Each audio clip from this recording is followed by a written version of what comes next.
Let me give you 4 key words to be aware of that will help you in putting together a conscious awareness program of developing a source of communication, making these deposits.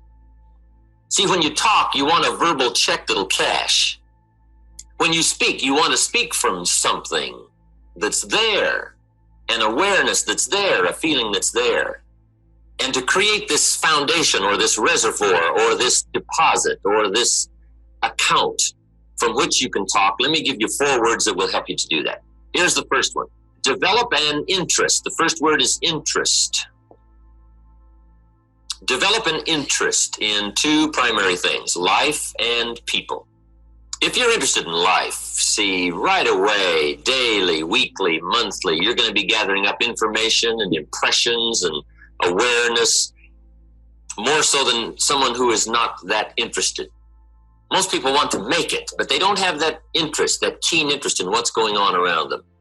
So the 2 things to be interested in is life and people. Make a study of those. Make sure you're entering something in your journal constantly about life and about people, business life and social life, what's happening around you. It's called gathering so that you can use it for future conversations. Now you do this deliberately by using these 4 words and thinking about them. What I like to always do is develop a mental tick list, things to remember as you proceed through the day. Now, at first, when you develop a little mental tick list of things to remember, sometimes it's a little awkward, right? It's like learning to play the piano. My teacher said, here's the right-hand scale. So I got those, no problem. Then my teacher says, now we're going to run the left-hand scales. I got those, no problem. Then I remember the day when she said, we're going to play both hands together. I thought, now that'll be tricky, right? How could you do them both together? And I remember looking at one, looking at the other, but finally, right, I got to where I could play both hands together. Then I remember the day she said, now we're going to read the music, play both hands. I thought, wow,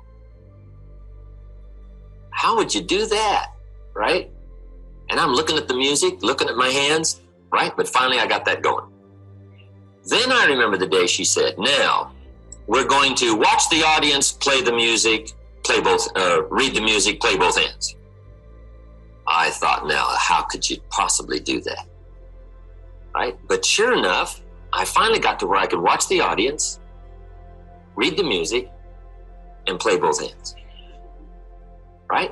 After a while. At first, it was a little awkward, but after a while, I finally got those, right, 4 things in line. So, here's what I want to give you. It's a little mental tick list to remember. And at first, it may seem a little awkward to try to remember these 4 things in gathering information for future conversations, communication. But just try. And then finally, it'll come naturally. So the first word is interest. Be interested enough to find ideas to put in your journal. Be interested enough to look around. Keep your eyes open. What's going on? Be alert. Don't miss anything. Okay, here's the second word for good communication. Developing this reservoir. And that is fascination. Fascination goes a little bit beyond interest. Fascination means you take a second look. Fascination means you're just not interested in just surface information. You want to know what's behind it. What does it really mean? So if you really want to develop this reservoir of information for future conversations, you've got to be fascinated with life, fascinated with stories, fascinated with human behavior. Why do people act like they act? Why do they do what they do? Now also be interested and fascinated with your own life.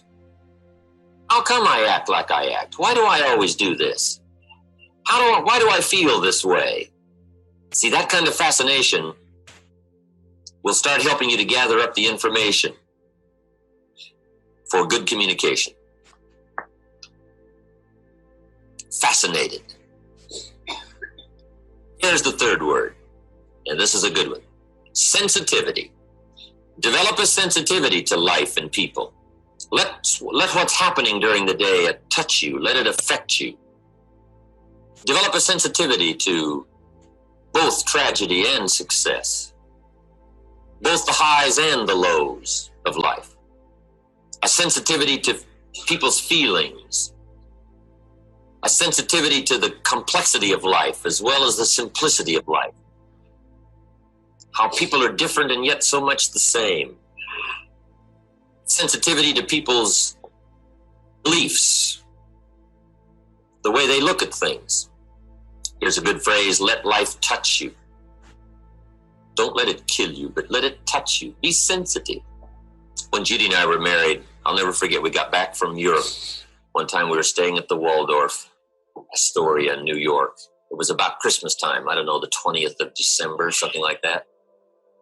And we decided to rent a car and drive out to Long Island. Judy had never been to Long Island. Judy was raised in the Midwest, farm country too. And on the way out to Long Island, Judy had never been to Harlem. So we left the hotel, and not very far away from the Waldorf Astoria is Harlem.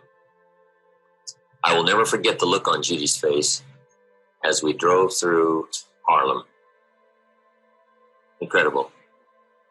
It was the 20th of December, but in Harlem there was not one sign of Christmas. There was not one Christmas light. There was not one Christmas tree. There was not one wreath on any door. There was not one strand of tinsel.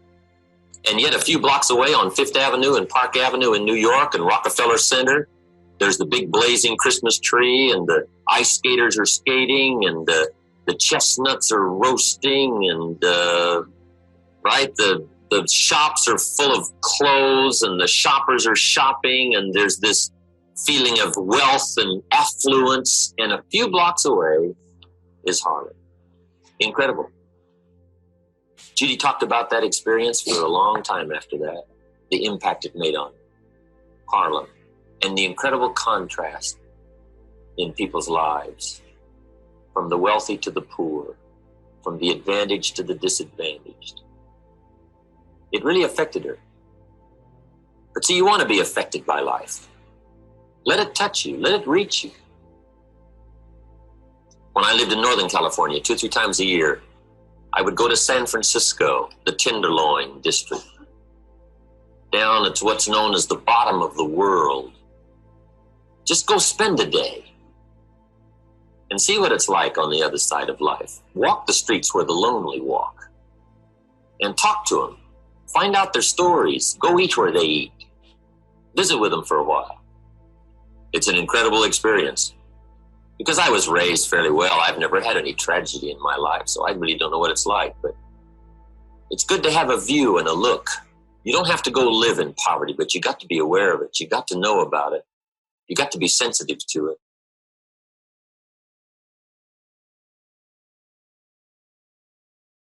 Man, I got to know there Frank. Frank runs a bar in the Tenderloin in San Francisco. What an incredible place. You wouldn't believe it.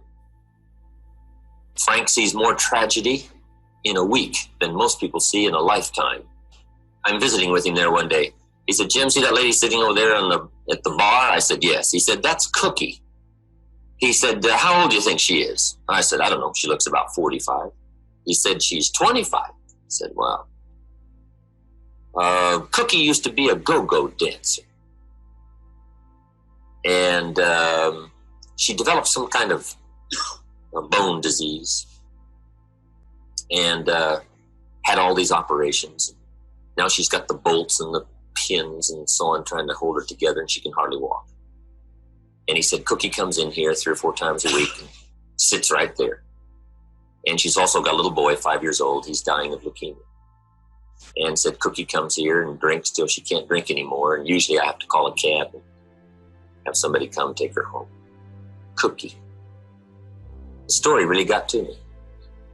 I used to go by after that every once in a while and put some money in an envelope and her name on it and leave it for her to come by and get. The story got me. But that's Frank, Cookie, the Tenderloin, the other side of life, where the difficulties are. We've all got to be sensitive to that. We've got to let it affect us.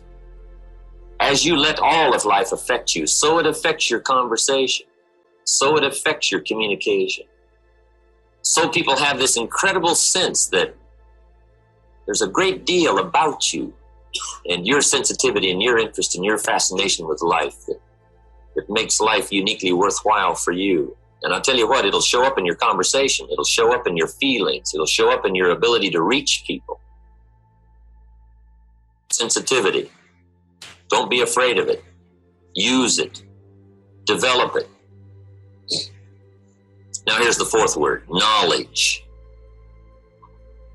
Develop a working knowledge. I've added one more word there, working knowledge of life and people. A working knowledge means a systematic way of gathering up all the information that comes your way and try to put it into some workable form. That's why we suggest a journal. You just got to have a daily journal to record the ideas and the impressions and the feelings and the things that come your way, so that you'll have this working knowledge, this depth of awareness. Now, if you'll work on those 4 words and be consciously aware that you're working on knowledge, sensitivity, fascination, and interest about life and people in a deliberate way, a daily way, a consistent way, so that when you get ready to talk, there'll be all this substance there waiting to back up whatever you have to say. Here's a good phrase. Let what you say be the tip of the iceberg of all you know and all that you feel and all that you're aware of. Let what you say only be a small portion of all you know and feel. I'm sure we've all had experiences talking with some people, and sure enough, they said far more than they knew. Very quickly.